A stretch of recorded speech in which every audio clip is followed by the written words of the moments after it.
तो आज के इस वीडियो में हम एनसीईआरटी क्लास 10th की ट्रिग्नोमेट्री चैप्टर के एग्जांपल नंबर 6, 7 और 8 को सॉल्व करेंगे। ठीक है। एग्जांपल नंबर 6 कह रहा है कि कोई ट्रायंगल है आपका एबीसी जो कि राइट एंगल है बी पे। राइट एंगल किस पे है? बी पे। मतलब जो ट्रायंगल एबीसी होगा उसमें 90 डिग्री बी पे बन रहा होगा। ठीक है। ए बी की वैल्यू आपको 5 सेंटीमीटर दी हुई है। ये फिगर आपको दिया हुआ है। ए बी की वैल्यू 5 सेंटीमीटर दी हुई। एंगल ए सी बी यानी एंगल ए सी बी ये आपको 30 डिग्री दिया हुआ है। तो आपको फाइंड आउट क्या करना है? बी सी और ए सी की वैल्यू को आपको फाइंड आउट करना है। तो चलिए देखते हैं इसको सॉल्व कैसे करेंगे। मेरे पास ये फिगर दिया हुआ है। ठीक है। तो मुझे क्या करना है? बी सी की वैल्यू निकालनी है। यानी जो भी एंगल होता है उसके जस्ट सामने तो जो साइड होता है वो परपेंडिकुलर होता है। ये आपका हो जाएगा बेस और ये क्या है आपका? ये है आपका हाइपोटेन्यूज। क्लियर है इतनी चीज़? अब आपको BC की अगर बात कर रहा है तो BC क्या है आपका? BC है आपका बेस। तो हमारे पास एक जो ट्रिक है वो ये है कि पंडित बद्री प्रसाद हर हर बोले, ये जो रेशियो होता है वो साइन के लिए होता है, बेस अपॉन में हाइपोटेन्यूस वाला रेशियो कॉस के लिए होता है और परपेंडिकुलर अपॉन में बेस वाला जो रेशियो होता है वो टेन के लिए होता है। हमें परपेंडिकुलर वैल्यू दी हुई है और हमें अगर बेस निकालना है तो हमें ये देखना पड़ेगा कि परपेंडिकुलर और बेस किस में आता है। तो परपेंडिकुलर और बेस हमारा किस में आता है? 10 में आता है। तो सबसे पहले तो मैं क्या करूँगा? 10 30 की वैल्यू दिखूंगा। 10 30 क्या होता है आपका? परपेंडिकुलर अपॉन में बेस। यहाँ पे ये आएगा। परपेंडिकुलर क्या है आपका? परपेंडिकुलर का मतलब है आपका ए बी और बेस की अगर मैं बात करूँगा तो बेस क्या है आपका? बी सी है। ठीक है। 30 इसलिए लिया क्योंकि हमें परपेंडिकुलर और बेस चाहिए। परपेंडिकुलर गिवन है तो हमें बेस की वैल्यू पता चल जाएगी। 10 30 की वैल्यू होती है आपकी 1/√3। ये स्टैंडर्ड वैल्यूज़ हैं जो आपको याद ही होनी चाहिए। एनसीईआरटी में इसी पेज पे आपको ये सारी वैल्यूज़ आपको लिखी हुई हैं जो कि आपको याद करनी रहेगी। ठीक है। तो मैंने अभी यूज़ क्या किया? 10 30 की वैल्यू कितनी है आपकी? 1/√3। मैंने ये वैल्यू यूज़ की। तो 10 30 1/√3 होता है। ए बी की वैल्यू आपको कितनी दी हुई है? 5 और बी सी की वैल्यू आपको निकालनी है। तो यहाँ से अगर मैं सॉल्व करके बी सी की वैल्यू निकालता हूँ तो बी सी कितना आएगा मेरा? 5/√3 सेंटीमीटर। ये तो हो गया आपका फर्स्ट पार्ट जो मुझे क्या निकालना था? बी सी को निकालना था। इसी तरीके से अगर मैं ए सी निकालना चाहता हूँ तो ए सी निकालने के लिए मैं क्या कर सकता हूँ? जैसे अब तो खैर मुझे बेस भी पता चल गया, लेकिन चलिए अगर मैं सिर्फ ये देखना चाहता हूँ कि परपेंडिकुलर और हाइपोटेन्यूज किस में आएगा।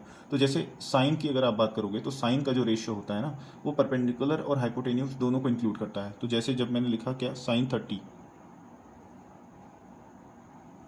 जब मैंने लिखा क्या? sin 30, तो sin 30 क्या होता है आपका? साइन की जो वैल्यू होती है वो परपेंडिकुलर अपॉन में क्या होता है आपका? परपेंडिकुलर अपॉन में हाइपोटेन्यूज। तो 30 के रेस्पेक्ट में परपेंडिकुलर कितना है आपका? ए बी की वैल्यू है। परपेंडिकुलर कितना आपका? ए बी है तो मैंने ए बी लिखा। और हाइपोटेन्यूज कितना है? ए सी है जो मुझे फाइंड आउट करना है तो मैंने वो ए सी लिखा। अब sin 30 की वैल्यू फिर से उसी टेबल से याद करेंगे आप। तो sin 30 की वैल्यू कितनी आएगी आपकी? sin 30 की वैल्यू कितनी होती है? 1/2। तो यहाँ पे हम लिखेंगे 1/2। ए बी की वैल्यू हमें पता है 5 और ए सी हमें पता नहीं है। तो यहाँ से जब हम सॉल्व करेंगे तो ए सी की वैल्यू हमें कितनी मिल जाएगी? 10 सेंटीमीटर मिल जाएगी। ये हमारा एग्जाम्पल नंबर 6 है। अगर एग्जाम्पल नंबर 7 की बात करेंगे तो इसमें क्या है? आपका ट्रायंगल पी क्यू आर की बात हो रही है और वो ट्रायंगल में 90 डिग्री किस एंगल पे है आपका? क्यू पे है। देखो ये ट्रायंगल बना है जिसमें 90 डिग्री कहाँ पे आपका? क्यू पे है। इस बार आपको पी क्यू की वैल्यू दी हुई है 3 सेंटीमीटर, पी आर की वैल्यू 6 सेंटीमीटर दी हुई है और आपको एंगल क्यू पी आर यानी कि ये वाला एंगल और एंगल पी आर क्यू यानी कि ये वाला एंगल, ये दो एंगल आपको फाइंड आउट करने हैं। तो चलिए प्रोसीड करते हैं। हमें ये और ये दो एंगल फाइंड आउट करते हैं। ठीक है। और हमें दिया क्या है? ये दिया हुआ है और ये साइड दिया हुआ है।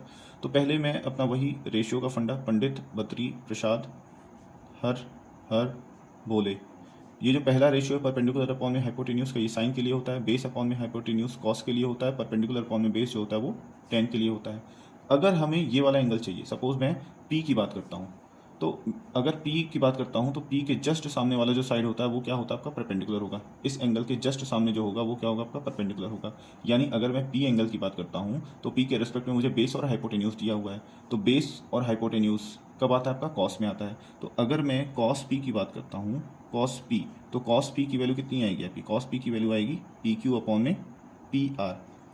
क्योंकि हमें क्या निकालना है? एंगल क्यू पी आर निकालना है। तो हम वो देखेंगे कि ऐसा रेशियो जिसमें हमें गिवन साइड्स, क्योंकि हमारे पास 3 और 6 यही दो साइड्स गिवन है।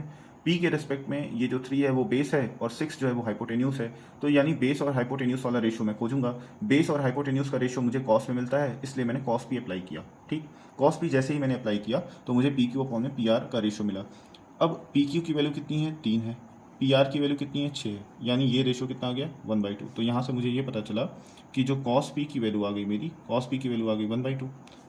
ठीक है। अब मुझे पता है कि 1/2 कॉस कब होता है? 1/2 होता है कॉस 60 डिग्री पे। जब कॉस की वैल्यू 60 डिग्री होगी तो ये 1/2 हो जाएगा। यहाँ से जब हम देखेंगे तो कॉस पी जो है वो कॉस 60 के इक्वल है। इसका मतलब ये कि पी की वैल्यू कितनी हो जाएगी, 60 डिग्री के इक्वल आ जाएगी। यानी ये जो एंगल है वो कितना आपका 60 डिग्री के इक्वल है। अब अगर मुझे एंगल आर को निकालना है तो मुझे पता है कि ये तो 90 डिग्री है और ये 60 है।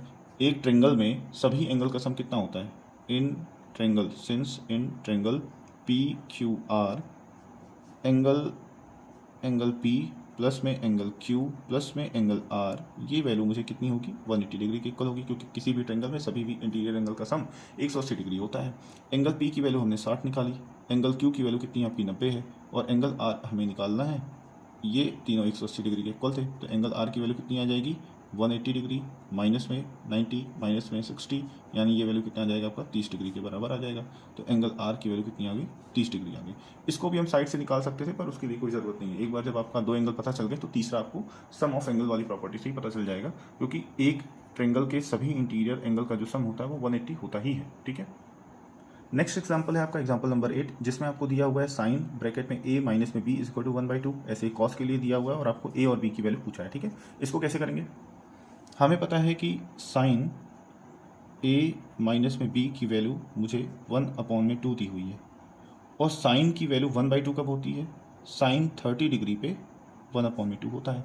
तो अगर मैं इस वाले को और इस वाले को देखूं तो साइन a माइनस में b की वैल्यू साइन 30 है। इसका मतलब मैं यहाँ से ये लिख सकता हूँ कि a माइनस में b जो हो जाएगा वो 30 डिग्री हो जाएगा। इसको मैंने इक्वेशन नंबर 1 मान लिया। ऐसे ही अगर मैं कॉस a प्लस में b की बात करता हूँ तो ये हमें 1/2 के बराबर की मैंने कॉस a प्लस b 1/2, ये क्वेश्चन नहीं की मैंने। ठीक है, और कॉस की वैल्यू 1/2 कब होती है, कॉस की वैल्यू होती है 1/2 60 डिग्री पे। कॉस 60 डिग्री 1/2 होता है। जब हम यहाँ पे इसको और इसको कंपेयर करेंगे तो आप ये भी सोच सकते हैं कि कॉस कॉस कैंसिल हो जाएगा और a प्लस बी 60 के इक्वल आएगा। हालांकि वो कैंसिल नहीं होता है पर आप कुछ भी ऐसा दिमाग लगा सकते हो। तो ये कितना हो जाएगा आपका, a प्लस बी की वैल्यू कितनी हो जाएगी आपकी 60 डिग्री की इक्वल हो जाएगी। ये इक्वेशन नंबर 2 है। अब हम क्या करेंगे, इक्वेशन नंबर 1 और इक्वेशन नंबर 2 को सिंपली ऐड कर देंगे। तो a प्लस ए करोगे तो कितना आएगा, 2a आएगा, माइनस बी प्लस बी करोगे तो 0 ही हो जाएगा। 30 और 60 को जोड़ोगे तो 90 डिग्री बनेगा। यहाँ से a की वैल्यू कितनी आ गई आपकी, यहाँ से आपको a की वैल्यू मिल गई 45 डिग्री। ठीक है, तो a कितना हो गया आपका, a जो है वो आपका आ गया 45 डिग्री। अब हमें b की वैल्यू निकालनी है। तो हमें पता है कि a प्लस बी किसी भी एक इक्वेशन से आप सॉल्व कर सकते हो। तो जैसे मान लीजिए मैंने पहला इक्वेशन लिया, तो from equation number first a minus में b जो है वो आपको 30 डिग्री दिया हुआ है। मुझे पता है कि a की वैल्यू 45 है, सॉल्व करके मैंने फाइंड आउट की, माइनस में b is equal to 30 degree. तो इसको जब आप सॉल्व करोगे तो b उधर जाएगा, तो b को उधर ले जाइए, तो b इधर जाएगा और 30 इधर जाएगा, तो यहाँ पे प्लस में था, इधर आएगा तो माइनस में हो जाएगा। यहाँ से b की वैल्यू आपको कितनी पता चली, b की वैल्यू आपको पता चली 15 डिग्री। तो यानी a की वैल्यू 45 आएगी और b की वैल्यू कितनी आ जाएगी आपकी 15 डिग्री हो जाएगी। ये सारे एग्जाम्पल हैं। अब हम एक्सरसाइज 8.2 की तरफ नेक्स्ट वीडियो में स्विच करेंगे।